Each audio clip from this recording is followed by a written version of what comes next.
Soyons saints, en partenariat avec Magnificat.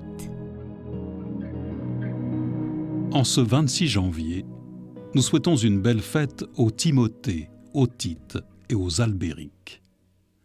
Nous découvrons aujourd'hui le bienheureux Gabriele Maria Allegra. Gabriele est né le 26 décembre 1907 en Sicile, dans la région de Catagne.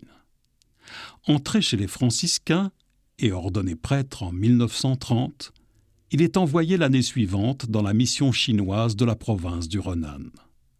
C'est là-bas qu'il pourra réaliser son rêve, traduire la Bible en chinois.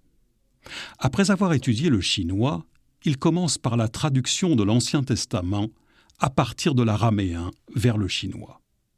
Il fonde aussi à Pékin, avec des franciscains chinois, un centre d'études bibliques franciscain, le Studium Biblicum Franciscanum. Mais pendant la guerre, les communistes prennent le contrôle de la ville et il doit s'enfuir vers Hong Kong. Il perd alors plus de la moitié du texte traduit.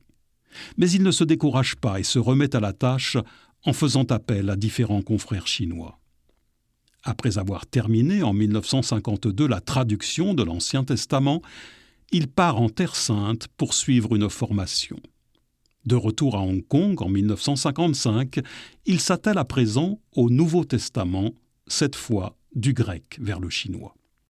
Gabriele est un travailleur infatigable, parfois au détriment de sa santé, mais, dit-il, le sort le plus enviable pour un franciscain qui n'obtient pas la grâce du martyre, c'est de mourir au travail.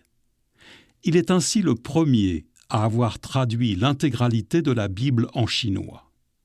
Elle est publiée en 1968 par le centre d'études qu'il a fondé. Puis il écrit, en 1975, un dictionnaire biblique. Il décède un an plus tard à Hong Kong, en 1976, et a été béatifié le 29 septembre 2012, jour de la fête de son saint patron, l'ange Gabriel.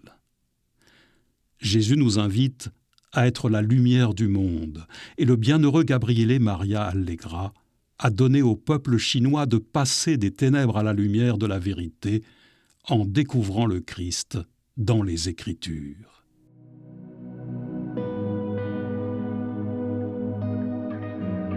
Par son intercession, demandons au Seigneur de vivifier notre désir de fonder notre vie sur sa parole.